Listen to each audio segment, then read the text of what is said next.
Good afternoon, everyone. Bonjour tout le monde. Thank you for joining today's news conference. Merci de vous joindre à nous pour la conférence de cet après-midi.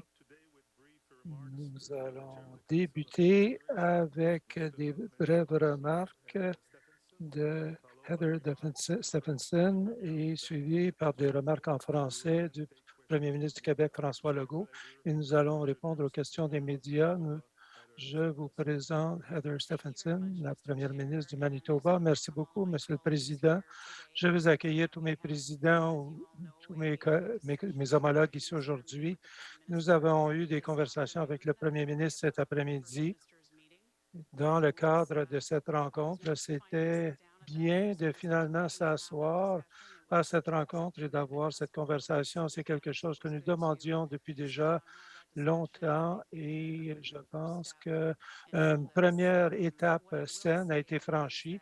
Ce que je vais dire, c'est que l'une des choses que nous avons vues aujourd'hui, c'est qu'il n'y avait pas beaucoup de nouveaux financements qui faisaient partie de cette enveloppe qui a été réunie par le gouvernement fédéral.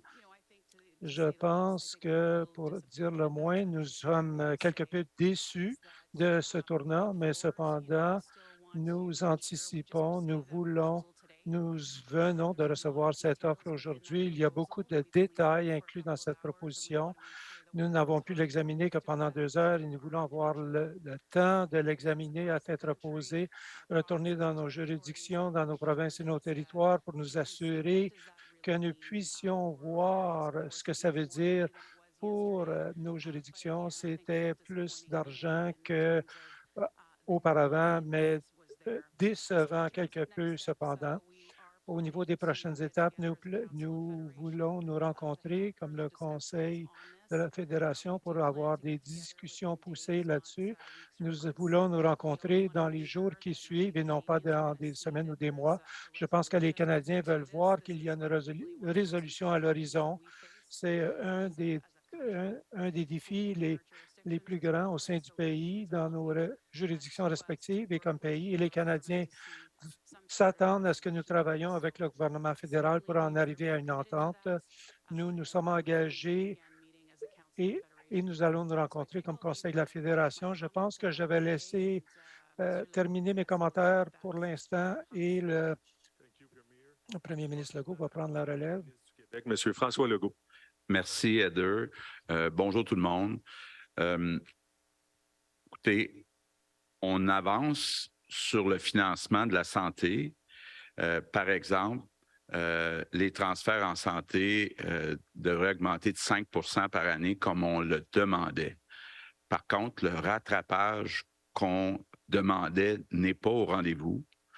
Donc, ça ne règle pas le problème fondamental du financement des soins de santé au Canada. La bonne nouvelle, c'est qu'il n'y a pas de conditions. Donc, M. Trudeau a été très clair avec moi. Si on souhaite investir 100 % de l'argent dans une de nos priorités, on peut le faire.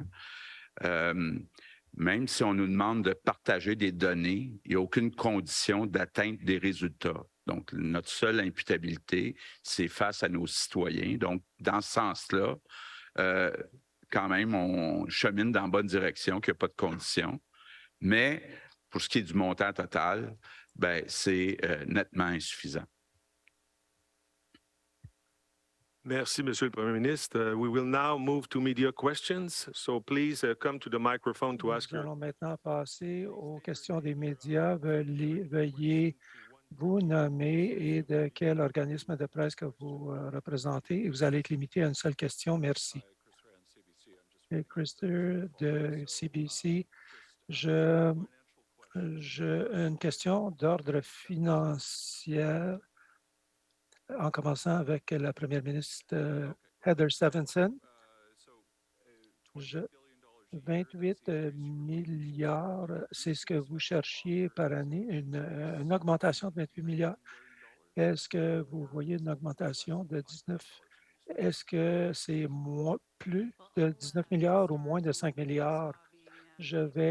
Étant donné que François est le comptable du groupe, 28 milliards, c'était l'injection que nous recherchions dans la première année pour en arriver à un financement à un taux de 35 ce que nous cherchions, et nous voyons que c'est moins de 5 milliards. Dans l'ordre de 4,6 milliards, c'est beaucoup moins que ce que nous cherchions au niveau de l'injection de fonds qu'on trouvait qui était nécessaire. Et pour les premiers ministres Smith et Ford, quand est-ce que les premiers ministres Sunnybrook et des hôpitaux dans les régions éloignées, quand est-ce que nous allons voir les investissements dans ces domaines? Est-ce que je plus criant? Nous avons entamé une réforme significative lorsque j'ai été élu au mois de novembre. Nous essayons de prouver les attentes pour les chirurgies.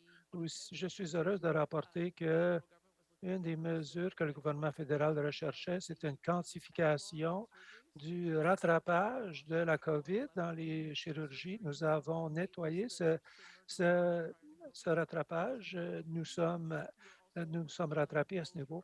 Et aussi dans les salles d'urgence pour que les gens puissent avoir accès aux salles, aux paramédics et aussi voir les professionnels en temps opportun. Et les prochaines étapes, ce sont les soins de première ligne. Je suis heureux que le gouvernement fédéral veut établir un partenariat avec nous pour le recrutement, pour être capable d'avoir plus d'infirmières et de médecins. Je pense que les gens voient déjà les effets de notre réforme.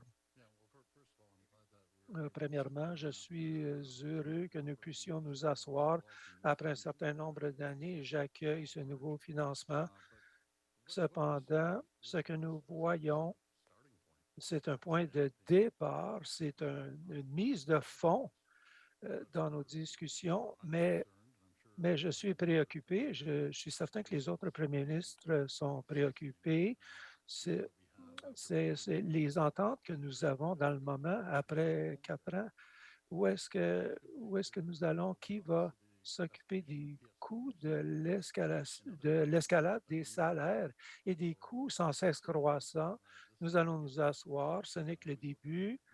Et on regarde ça avec une lentille positive. C'est bien que nous ayons discuté de la chose, qu'il y ait du nouveau financement. Nous allons étudier l'offre minutieusement et nous allons avoir des questions. Et nous sommes là pour répondre à toutes les questions. Nous allons avoir beaucoup de questions pour le premier ministre dans les jours qui suivent. Kevin Gallagher, CTV. Ma question est dirigée vers la Premier ministre Stephenson. Est-ce que le Premier ministre Ford a dit au niveau des capacités, vous recherchiez un certain montant et ce montant est beaucoup plus bas que ce que vous aviez? Qu'est-ce que ça veut dire au niveau des plans que vous aviez pour vos systèmes de santé au niveau provincial? Si vous acceptiez qu'est-ce que ça veut dire au niveau de livrable, au niveau des capacités? Je pense que ce que le premier ministre Ford disait il y a quelques instants, ils ont présenté des fonds additionnels. Nous allons examiner ce que ça veut dire pour nous dans nos juridictions respectives et bien sûr, les soins de santé sont sous la juridiction des provinces. Nous allons continuer à faire ce qui nous incombe. Et au Manitoba, nous avons introduit des tests diagnostiques et nous avons investi 200 millions et également des sommes considérables dans les ressources humaines. Nous n'arrêtons pas ce que nous devons faire comme province et territoire. Nous sommes là pour assurer les soins de santé et ce qu'on veut, c'est que le gouvernement fédéral nous rejoigne comme un véritable partenaire et c'est ce que nous recherchions aujourd'hui. Une fois de plus, il y a des nouvelles sommes sur la table. Nous allons voir ce à quoi ça ressemble dans le futur. Nous allons voir ces discussions lors de notre prochaine conférence de CDF. Une question de suivi. L'offre d'aujourd'hui, est-ce que c'est quelque chose qui va être accepté? Une fois de plus, nous allons reprendre le tout aujourd'hui. Nous allons discuter au sein de la table de pondération, au Conseil de la Fédération. On a vu cette offre il y a à peine 2 heures, cette proposition. C'est très difficile de la digérer. Nous allons voir ce que ça veut dire dans chacune de nos juridictions. et nous allons nous réunir dans les jours qui suivent pour avoir les discussions qui s'imposent. Où sont nos points en commun, où nous nous rejoignons et que nous ramenions le tout auprès du premier ministre Radio-Canada. Important. On comprend que vous devez réfléchir à ça, mais l'écart est si important qu'on se demande, est-ce que vous avez vraiment les moyens de dire non dans la mesure où on a l'impression que le gouvernement ne se rapproche pas du tout de ce que vous leur avez demandé? Comme le disait Heather, on va se parler dans les prochains jours. Ce que j'ai compris de M. Trudeau, c'est que c'était une offre pas mal finale. Évidemment, peu importe le montant, même s'il est petit, c'est bienvenu. Mais effectivement, c'est très loin de ce qu'on a besoin à long terme pour financer les soins de santé. C'est sûr que pour les prochaines années, si je parle pour le Québec, on va investir les montants nécessaires pour redresser le réseau de la santé. Maintenant, à long terme, la question va continuer de se poser. Est-ce qu'on peut continuer à financer la majorité comme on le fait? Peut-être qu'au lieu de 78 on va peut-être rendu être à 76 mais il reste que ce n'est pas tenable à long terme. Donc, il va falloir avoir d'autres discussions avec les gouvernements fédéraux qui seront là. Elle est où votre marge de manœuvre, considérant que vous dites que la proposition semblait finale? Vous faites quoi à partir de maintenant, même si vous dites non, puis vous dites aussi encore, l'écart va se maintenir, le déséquilibre va se maintenir? Bien, écoutez, quand on regarde les finances des provinces et territoires, bien, le Conference Board l'avait démontré à cause de cette pression à chaque année sur la santé, puis que le rattrapage n'est pas vraiment fait, bien, il va continuer à avoir un problème là, de travailler à équilibrer nos budgets dans les provinces et territoires. Par contre, au fédéral, même si actuellement il y a un gros déficit, il y a beaucoup de l'argent qui est non récurrent. Donc, eux, ils vont retrouver graduellement des surplus. Donc, il va falloir reprendre des discussions avec le gouvernement fédéral qui sera là dans les prochaines années. Merci.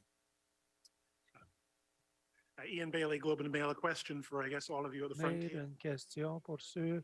Est-ce qu'il y a quelqu'un à la table qui pense rejeter cette offre? Une fois de plus, je vais reprendre. Nous avons vu la proposition il y a à peine 2 heures. Ça va nous prendre du temps pour digérer le tout. Et comme je l'ai déjà dit, nous allons nous réunir comme le Conseil de fédération très bientôt. Nous allons avoir ces discussions. Et pour le premier Legault au cours des prochaines années, et le gouvernement offre ce qu'ils ont offert à la dernière élection, juste un peu plus de 20 milliards. Est-ce que c'est ce que vous attendiez? Notre requête était d'avoir 28 milliards comme base par année et au 45 qui est déjà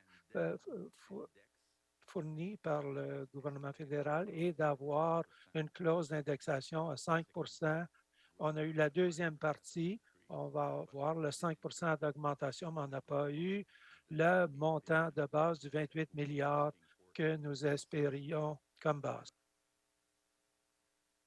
Bonjour encore pour M. Legault, c'est Marie Bastel au Devoir. Vous dites, en ce qui a trait à la marge de manœuvre, parce que le montant n'est pas suffisant à vos yeux, vous dites que vous allez reprendre les conversations avec les gouvernements dans les prochaines années. Est-ce que je comprends que vous avez un peu renoncé à soutirer plus d'argent à M. Trudeau? Bien, on va en discuter. On a eu depuis 2 ans et demi un beau front commun, donc c'est important de le maintenir. Maintenant, quand on regarde la situation froidement, bien, les citoyens, entre autres au Québec, envoient 40 de leurs impôts à Ottawa. Puis là, Ottawa finance seulement 22, puis peut-être avec l'entente, ça va être 24 des besoins en santé. Donc, c'est insuffisant. À long terme, il va falloir une nouvelle entente. Mais c'est parce que vous parlez des gouvernements à venir dans les prochaines années. Donc, je croyais comprendre que vous parliez d'autres gouvernements, pas celui-ci. And just pour ajouter à ma follow-up, excusez-moi. If I could get Premier Furious. Et aussi, les premiers ministres Fury, Houston, King et Eby, est-ce que vous pouvez me dire ce que vous pensez des montants et est-ce que c'est suffisant? Monsieur Legault, on peut commencer par vous peut-être. Je dirais que oui, j'ai apprécié cette occasion de discuter avec le premier ministre et plusieurs ministres et je lui ai remercié de son offre, son enveloppe de financement pour notre évaluation dans les jours à venir. Mais pour la Nouvelle-Écosse, il y a du nouveau financement. Pour cette année, on parle de 154 millions de dollars. Ça fait partie d'un budget de 6 milliards de dollars. Donc oui, c'est un nouveau financement. Nous avons des besoins, des très grands besoins dans notre système de santé. Donc nous allons trouver des façons de dépenser cet argent. Nous souhaitons en avoir plus. Bien sûr, je pousserai toujours pour avoir plus de discussions. Mais nous reconnaissons quand même ce nouveau financement et la confirmation du financement existant aussi. Et nous allons continuer à pousser. Mais oui, on a de très grands besoins. Et les autres, Premier ministre, s'il vous plaît. J'aimerais tout d'abord dire à quel point il est important d'avoir eu cette réunion aujourd'hui avec le Premier ministre. C'est tellement important. Les gens de la Colombie-Britannique veulent que nous travaillions avec le gouvernement fédéral pour créer un bon système de santé. C'est quelque chose que mon prédécesseur John Horgan voulait faire. Donc, c'était très bien d'avoir cette discussion aujourd'hui. Cette proposition est limitée sur le plan fiscal ou financier, mais ça nous offre quand même une certaine base et une assurance auprès de nos commettants. J'ai hâte d'en avoir plus de discussions avec mes collègues et avec le Premier ministre fédéral et le ministre des Finances pour améliorer les soins offerts aux Canadiens. Oui, de la part de l'île de Prince-Édouard, bien sûr, nous étions optimistes. Nous pensions recevoir du financement additionnel pour combler nos besoins en matière de santé. Ça veut dire à peu près 47 ou 48 millions de dollars additionnels pour nous. Donc, oui, c'est quand même des sommes importantes. Nous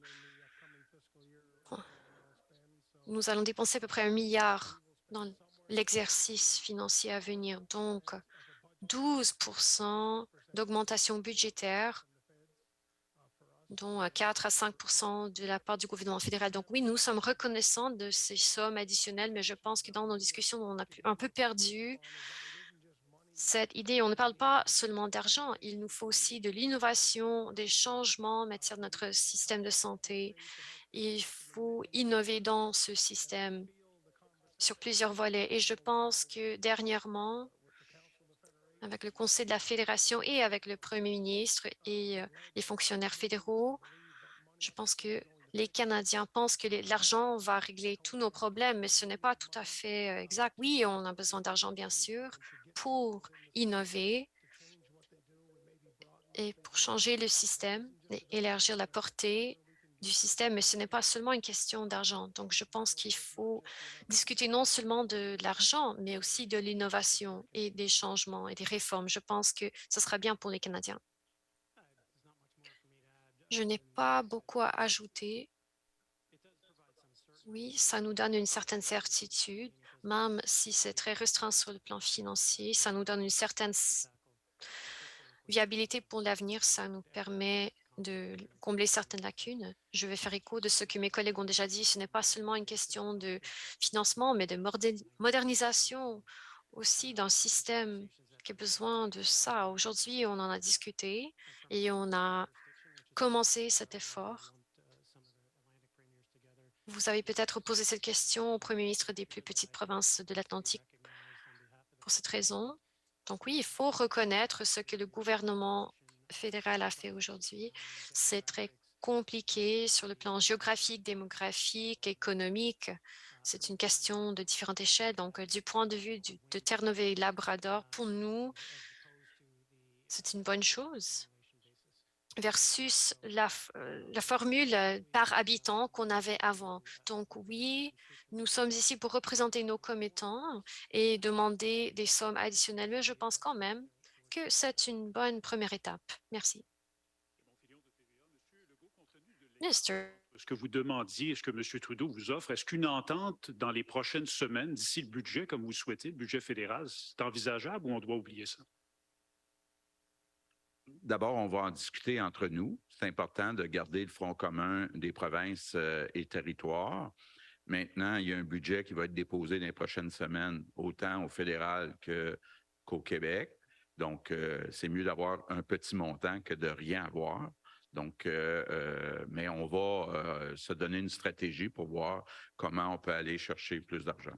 Vous aviez eu des échanges avec M. Trudeau dernièrement. Ça fait Oui. longtemps que vous en parlez. Êtes-vous déçu de ce qu'il vous a offert aujourd'hui? Ben, Êtes-vous surpris? Oui. Bien, écoutez, avant Noël, il m'avait dit deux choses. Un, que le montant serait substantiel. De toute évidence, on n'a pas la même définition du mot substantiel. Et il m'avait dit, par contre, qu'il n'y aurait pas de conditions, donc que le champ de compétences du Québec serait respecté. De ce côté-là, comme je disais, c'est une bonne nouvelle. Michel Sabat, la presse canadienne. Monsieur Legault, je vous entends là. Quel est le juron que vous avez employé parce que vous avez entendu l'offre? Non, j'essaie de ne pas jurer. OK. Madame Stephenson vient de nous dire tantôt qu'elle cherchait un véritable partenaire à la table. Est-ce que vous avez eu l'impression de trouver un véritable partenaire?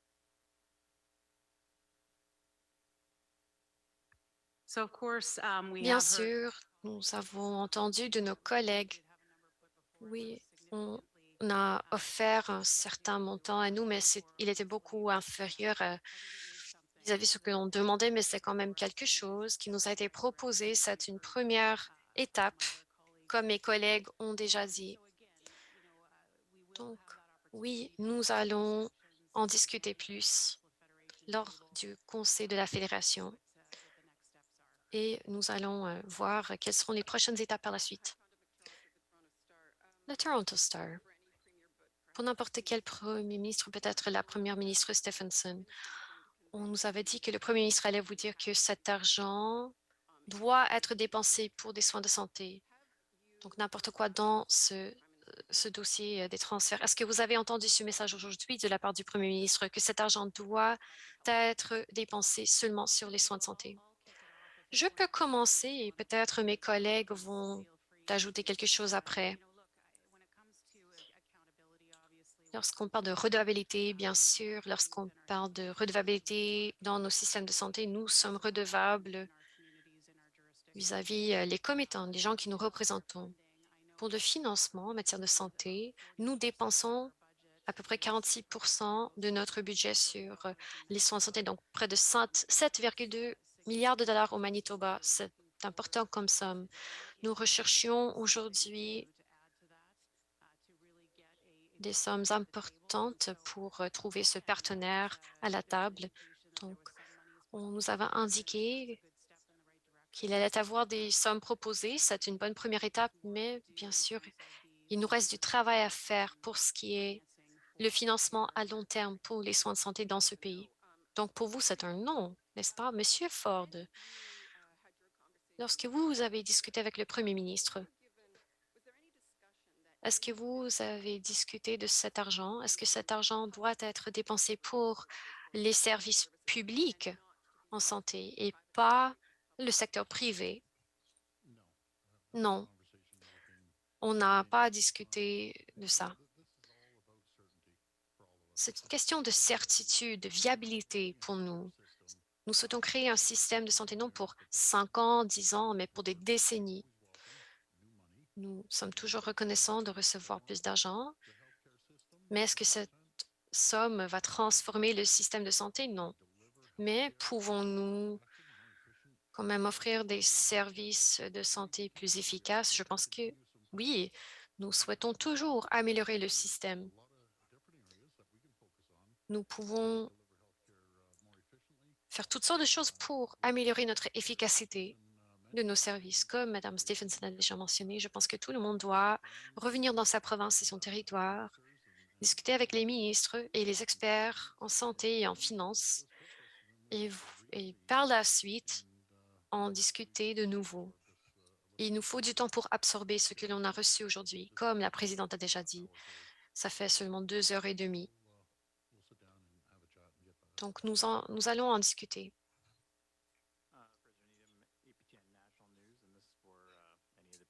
N'importe quel Premier ministre. De ce que j'ai noté du point de presse, on parle de 2 milliards de dollars sur 10 ans pour les priorités autochtones. Est-ce que c'est assez? Merci pour votre question. Ce n'est jamais assez. Nous demandons quelque chose du gouvernement fédéral.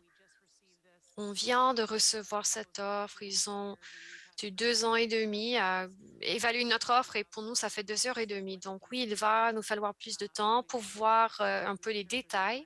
Je ne sais pas si quelqu'un veut ajouter quelque chose. Je dirais simplement de ce que j'ai compris. En fait, il nous faut quelques jours pour digérer ce qu'on nous a présenté aujourd'hui et son impact potentiel dans nos provinces et territoires. Mais de ce que j'ai compris, ce montant sera livré au niveau fédéral, donc ça n'aura pas d'impact sur notre situation provinciale, sur nos systèmes. Donc oui, voilà un exemple. Ça vous montre pourquoi il nous faut quelques jours quand même pour digérer tout ça avec nos équipes, pour évaluer un peu les impacts et pour revenir par la suite avec nos réponses et nos positions.